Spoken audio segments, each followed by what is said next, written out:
konferensi pers terkait dengan adanya penangkapan atau tindak pidana pencurian daripada penyu yang dilindungi oleh negara.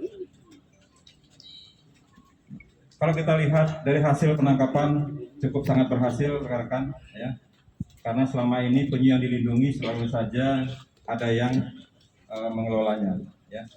Jadi kita lihat dari laporan polisi di mana TKP yang ditemukan yang pertama adalah di Pulau Gandung, Bali, di mana laporan polisinya adalah LP nomor LPB 464/12/2001, ya. Kita ketahui bahwa pada pelaksanaannya itu dilakukan penangkapan oleh rekan-rekan kita dari Kementerian Kemaritiman. Setelah itu diserahkan kepada Polda Sulsel, khususnya ditangani oleh Direskrimsus Polda Sulsel, di mana ditemukan 4 tersangka, ya, berinisial S, 49 tahun, pekerja nelayan, dan berasal dari Takalar. Yang kedua adalah tersangka Z, 18 tahun, yang ketiga adalah tersangka B, yang keempat adalah tersangka R. Semua berasal dari Takalar. Kronologisnya nanti akan dijelaskan oleh rekan kita, ya, dari kementerian, termasuk juga dari Divemsus, termasuk juga dengan rekan-rekan kita dari Unhas maupun dari Balai Lingkungan Hidup. Barang bukti yang didapat rekan-rekan yaitu ada 4 ekor penyu hijau jenis Selionian midas dalam kondisi hidup, 1 unit perahu warna putih dengan memiliki 2 mesin diesel. Yang ketiga adalah 1 unit alat tangkap berupa jaring.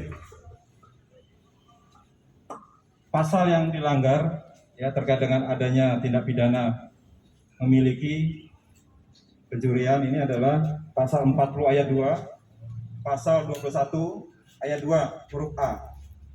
Di mana kita ketahui bahwa hukuman penjara maksimal 5 tahun atau denda sebanyak 100 juta. Yang kedua adalah TKP yang ada di Kota Makassar dengan LP yang kita ketahui ada LP 01/1/2022. Ini baru saja, yaitu di mana tersangka ada 2 identitas, yaitu tersangka K, 34 tahun, pekerjaan buruh. Yang kedua, tersangka R, 53 tahun, pekerjaan nelayan. Nanti kronologis akan disampaikan oleh rekan-rekan kita, sehingga rekan-rekan bisa menulis apa yang sebenarnya kita lakukan sesuai dengan kronologis yang terjadi.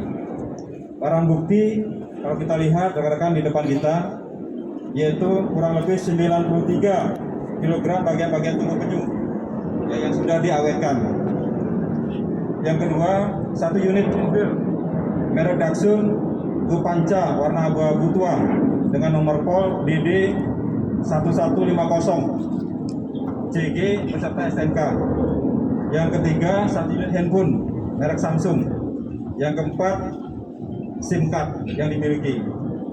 Adapun pasal yang dilanggar oleh tersangka yaitu pasal 40 ayat 2 dan pasal 21 ayat 2. Kalau kita lihat bunyi dari pasal 40 ayat 2, barang siapa dengan sengaja melakukan pelanggaran terhadap ketentuan yang dimaksud dalam pasal 21 ayat 1 dan ayat 2 serta pasal 33 ayat 3 dipidana dengan penjara paling lama 5 tahun dan denda sebanyak 100 juta.